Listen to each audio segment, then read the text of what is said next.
Hello again to, I think, part 4 of my mini build. If you haven't seen it, a quick recap is this car was stored in a shed for 12 years. I pulled it out of the shed. It had an 850 engine in it. Ran like a top. I had it going in about 20 minutes after I brought it home. Drove around a little bit and it was just gutless. Brakes atrocious, terrible. So the first thing I did to this was, if you watch the videos, it came with a 1275. So I did an engine conversion and put a 1275 in it and a disc brake upgrade. So disc brake upgrade, just, I couldn't recommend it enough. And then some bigger wheels and flares on it just to start look a bit better. And I dallied it. It was, well, through some unforeseen circumstances, my other cars were off the road. Not both receiving panel beating. One was crashed into on the side of the road, and my daily driver Ute was getting some panel beating done to it too, where a small accident had that happen to that. Not my fault, but it is what it is. So this was my daily, no problem at all, except for the colour. It was a hideous shade of purple. A lot of people loved it, how it was such an 80s look, and I was like, I got it, but the paint was buggered, and the roof was just an eyesore for me. Personally, look at it, I couldn't stand it. I didn't even want to go out in public in it. So with my work, I generally work around 70 plus hours a week for 9 to 10 months a year, and then I get an off season, which is a break of 2.5 months. Sounds amazing, but yeah, it's pretty hell on the body. Night shift, day shift, but it is what it is. So I thought to myself, because what I normally do every year is I normally get myself 1 or 2 projects in my off season to do, because most of the off season is during the winter, well actually all of it, and a lot of time it's raining. So I have projects that I do, whether I try and do something to make a bit of money, or things that I have that I know need to be addressed, fixed, repaired, that sort of thing. And I had a couple of projects for this winter, this being one of them. I thought, well, I'm not a panel beater at all. I've barely even done it. I'm not a painter at all. I did not paint this. A friend of mine painted this, and it turned out pretty good. But not being a panel beater, I honestly did not know what I was in for. The paint turned out to be 6 to 7 layers deep in some places, and if you're a painter and you watch this, I probably got the terminology wrong or whatever it is, but it was enamel, I think. And when I tried to just put whatever the primer stuff was, the epoxy primer on it, it just fried up. Even when I was just trying to put some primer filler on there to try and fill some of the minor dents, it would just fry up and just look like you'd put a paint stripper on it. And my theory was this was going to be a 3-day quick rub down and respray. And when I say 3 days, sometimes I'll go and I just don't stop. I'll go for 20 hours straight if I have to get something done. I think my biggest day in this was a 12 or 14, I think. 12, 13, 14, just because once I realised what I got myself in for, there was no point whipping myself to death. Now, I did not do this in my shed. My friend had a big ass shed and it was a lot easier. And it's half an hour each way travel to this shed, and it was just about 6 weeks it ended up taking me every day down there, usually between 8 and 10 to 12 hours every day. And that's not including travel. If I knew what I was doing, it would have been quarter that, I would think, but I don't. So a lot of doing things twice, a lot of having to shoot into town, which is 20 minutes each way to the town, and whether you've got to wait in line. If you left the yard to go and get something, it was an hour, so that would just ruin an hour a day. And sometimes you had to do it twice a day just to go and get parts I didn't realise I needed, or run out of stock, or didn't get enough of something and needed others. But it's what happens when you do a project. It always balloons. Now, in saying that, I tried to do this one on a bit of a budget. I had not a bad estimate for the budget I was going to use, and well tripled that. And when I try and explain to myself and others where the money went, it just disappeared. It just, the amount of times you just shoot into town, pick something up, and you're like, oh, yeah, I need that and that. Oh, and some of that. And when your can of primer filler is $30 and things like that, it just, you use a few of them and it just adds up.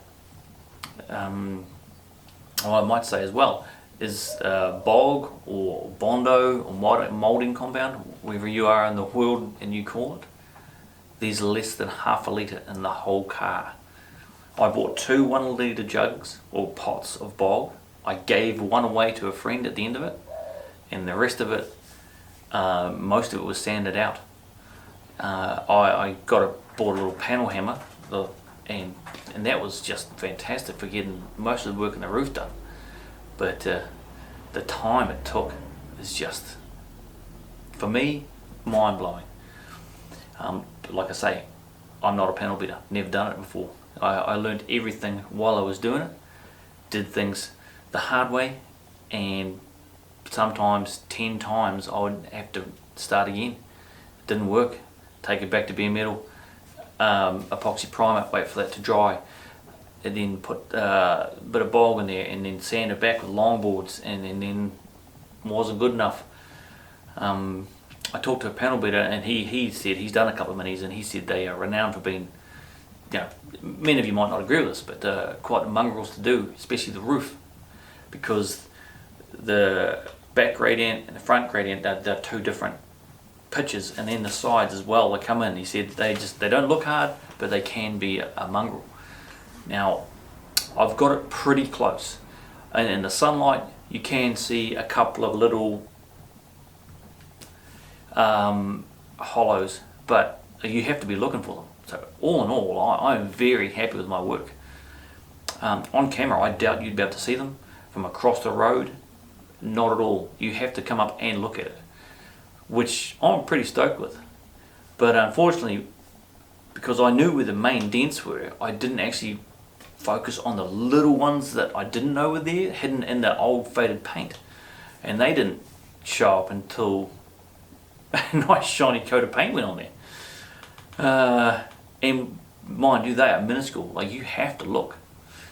All in all, it came out probably 98 out of 100 for a person that's never panel beated before, and just giving it a go. Yeah, I don't want to sit in front of the camera and just blather on too much, but hey, I love watching these sort of videos, and I like people giving explanations of how it went, and the trials and tribulations and the ups and downs. But yeah, so I've got a small list of just the little bits and pieces, that the problems that came up. Now, I don't know if I covered some of them on the other videos. I should have given a quick watch. But the basics is like the main one on here you won't notice until you look at it is there's no aerial. I did an aerial delete on it, so you didn't have that collapsible aerial sticking out the front guard.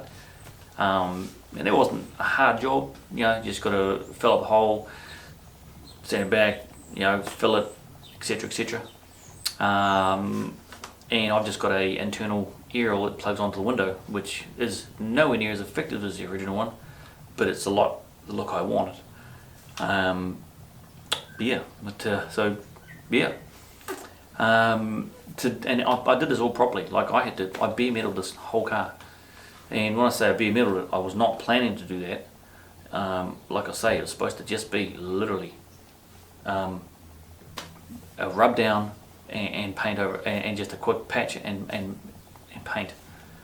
if I had to estimate my hours I put into it's well into the hundreds and hundreds of hours, because I didn't know what I was doing. And that might seem excessive until you start getting into the nitty gritty of, pulling the engines out, taking everything out by the absolute bare minimum. All the seats, every window was taken out, fuel tanks, everything except for the core suspension and the dash. That was the only thing left in it. And yeah, that stuff you think doesn't take long. Or taking the glass out of the windows, of the doors. I took everything out of it. And yeah, it just takes time. And yeah, the only panel that was not that flash was the driver's door, and I didn't know. And it was twisted. You can see where I'm assuming when this was painted last time, the parts were pretty thin on the ground, because the paint that was on it was probably it's not long, it's probably 20 years old. So that longer there might not have been a lot of parts. So you could see clearly when you took back the bare metal where it had been heated and treated and straightened again, and they couldn't get all of it. So that's the worst panel on the car was the driver's door. I couldn't tell you how many days I spent trying to get it perfect, because it was twisted like that and like that and like that. It was yeah, and I was just stubborn. I should have just gone and bought another one, because they're not uncommon, but just stubborn, and I'm like, that can't be that hard. And time after time after time of sanding it back, refilling, it's not big bog, but I'd start again every time, because you'd take it to a point, you're like, that's not good enough, and you'd rub through the metal and massive patches, and I was like, take it right back and start again. It was easier just to start again than it was to try and patch over patch over patch. So I probably put in total 2 or 3 days just in one door. But like I say, this is my own time, and I had plenty of it. In the end, I didn't want to spend all the time on the car, but I did. So it is what it is, and that's how it worked out. It just took all my rest of my holiday away for going hunting or fishing or things like that. So next year, but never mind.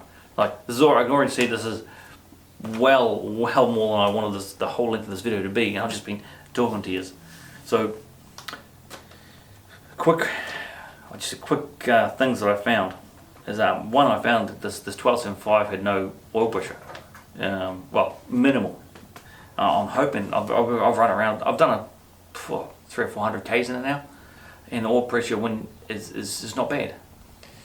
But initially it was terrible. So it only done half an hour's driving, and I was like, this isn't good enough. So I'll just pull it out, and hopefully it's the oil pump. And the oil pump, I'll put a photo of that, was absolutely just destroyed. It was enough to still put oil through it, like it was still making pressure, but not enough for me to be happy with. So there was a $60 part, no problem at all. Something I probably should have looked at when I put the oil clutch together, because you've got to take all the bell housing and clutch and off to get it. It's a motor out job. But when I got this 1275, I was told that a reputable mechanic had pulled this thing apart, taken the head off, clearanced it, checked everything, and reassembled it ready to go. And I told the person that they'd been blatantly lied to. There was nothing done like that. A child could have told this oil pump was buggered. I'm not even a mechanic, and I was like, oh my god, that is. But so, long story short, oil pump's on there, and it's working, seems to be good. Doesn't look like it did any other damage to the shells or anything. So, fingers crossed at this stage. I'm just going to run it, and it runs like an absolute top. But it's okay. Next one. The main regret I had, apart from the loss of time, was not doing a time lapse on it. But even if I'd done a time lapse, over the amount of time, it would take 20 minutes to watch the time lapse. Never mind. yeah. Just things like, as well, is replacing the interior, because the interior was pretty naffed. I've met a couple of really cool guys through this build, just on through Facebook and things like that, and accumulated quite a bit of parts off one guy, and just I paid him for it. But in my mind, what I was getting to what I was paying was, I was getting a sharp end of the deal every time. So he even drove down. He's an hour away. He was down here, so I needed some door cards and things, because the ones I had were just not savable. So he bought some door cards down and a few bits and pieces, and he didn't even want anything for them. So all the parts, the old parts I had, and I just gave to him. And a nice set of mags, the full carpet, because I changed the carpet colour. Like, he won in the deal pretty good, I think. Hope he thinks the same way, but I don't know. But he was just an absolute top bloke. I went through his mini collection, and he showed me his shed. And his shed, there's, I think it's got 15-ish minis, and half of them are estate vans, like things that are so hard to come across. And he's just, and it's amazing. You go, oh hey mate, have you got one of these? Like, yeah, it's over that shelf, third box in, fourth row down. And he's just such a neat guy. Just a fanatic, and it was just a pleasure of a person to meet. But so yeah, I gave him all null parts and just everything, and the help you get was awesome.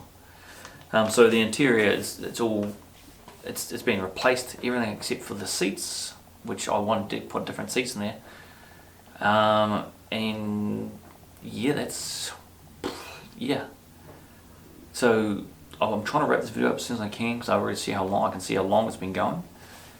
But so the long and short of it is it took way too long, and at one stage, literally, and people don't believe me, I was about to push it out into the yard and burn it. I was just done. I was so far into it, I just didn't want to do it. I bit off way more than I could chew. Think, it's only a mini. Try doing a bare metal paint job when you don't know what to do. And I took everything apart. There was barely a nut and bolt left in this car, and I was doing it in a hurry, and the budget blew out a lot. And some people I met, that during the process as well, they actually had accounts that they were one of the painters, and I got a huge discount. But even the paint still cost $1,000. And that's trade. So, but and the colour is Aldi Nardo Grey. I'm not gonna lie, I seen a photo online, and I just loved it. So yeah, Nardo Grey, and with a satin black roof, and painted in 2K. De Beers, yeah. So yeah. I done all obviously the door handles, window trims, bumpers, grille, handles, in satin. I covered it to colour match it. And I thought about getting it wrapped, or getting the other parts dipped in carbon fibre to look cool, because that would match the wing mirrors I put on it. I got a set of motorcycle wing mirrors, and I love them. I just love the look. I put a stereo in it. I didn't want to go into the upholstery, so it's done the traditional under the back seats. There's a couple set of 6x9s in there, and just a MP3 player, Bluetooth head unit on the dash. I might put an amp in it, don't know. It makes the noise, and that's all I wanted. I want to get the windows tinted, and that's probably the complete exterior done. And the only thing I haven't done is I've got to finish off the engine bay. It's all painted and was bare metaled and everything. The whole car was done, like I say. But when I painted the engine, you don't actually touch the engine on the Mini. So what I did is I lifted it up by the engine studs. So I sanded as much as I could. I'll put a photo of it of when I masked everything off, and I painted it with proper engine paint, as you do. And I put it in the car, and I was halfway through putting it in, and I looked in it, and the whole engine had just reacted and the paint literally fell off. Like I just, yeah, I was pretty disappointed with that one. So whether I take it out to paint it again or have a go at doing it in there, time will tell. And all I've got to do, I haven't put my carbs and extractors on yet, and exhaust, I just literally haven't had time. So in the near future, it's just going to get probably a 1.7 inch or 1.5 inch exhaust put on it, and 20 SUs, and that's it. I'm not after powering it. I tell you what, I'm very impressed how well a standard 1275 will go with a carb on it. It's actually too small. The carb is off 1,000, I think, or 1,100, and yeah, it scoots along pretty well. Nothing in the overall scheme of modern cars, but it's still neat, and it's, yeah, I can go on an open road and I can pull out and pass the car with ease, and that's all I'm after. This is not made to go fast. I've got a fast car, which I just dropped off at the panel beaters this morning. That's why I've got so much room in my shed now. There's only one car in here, and yeah, so I'm probably blithering. Yeah, it's just, I was so angry with it when I was building it because of how much the project turned into, and the way it just, budget exploded. So it's decimated my toy fund and and savings, but it's quadrupled in value now. I don't want to put a number on it, but if I sold it, I would make a massive profit in comparison to what it owes me. I wouldn't say massive, but yeah, a decent profit. But that's not what it's for. Part of the deal with this car was to be given to my son when he's old enough to drive in 10 years, 12 years. But and they said, look, hey, the deal was if you sell it, we get half the profits.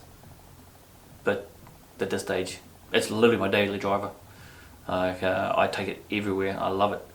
Except there's just not enough room. Like I can't take it hunting in case I actually get something. I can't take it to the gun range because my guns don't fit in the back seat. So I still have to use my ute for a few things. But this, man, great for parking too. Yeah, I love it. It starts, and I don't know what's going to run like with the twin carbs on it, but at the moment I can literally just reach in the window, pull a choke out on a cold morning, hit the key, and it just fires into life.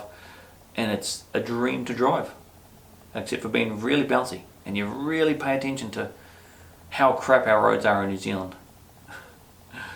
But never mind. Regrets. The time. I would have done things differently a little bit, and if I was to do it again, the exact same car again, I reckon I could do it in half the time, because I know where I lost all the time, and it is what it is. If you've actually watched it and the whole length, thanks, awesome. And if you watched my other videos on it and my other videos in general, cheers. I just do this for fun. I'm not into making money off it. That's not what the goal is. This is just an honest Kiwi guy having a bit of fun and doing what he can when I can. So yeah, cheers. Thanks for watching. Feel free to do that like and subscribe thing, because it just makes you feel like you're doing something right if someone likes it. It's always. And yeah, actually I was going to say no negative comments, but I don't really have any negative comments. I don't have a massive fan base or following, so most people are just like, yep. Driving around just in general out in standard traffic, the people that give you a wave or a thumbs up and a toot, or if you stop, people just come over and the first thing they say is, I love the colour. Is it an Audi colour? And I was, yeah, it is. And they love it. I do too. I'm so glad I picked this colour, and I love driving it. It's just a dag. But this is going on so long. There may be a follow-up video to cover things I've forgotten, because no doubt there is. But other than that, thanks heaps, and have a good one.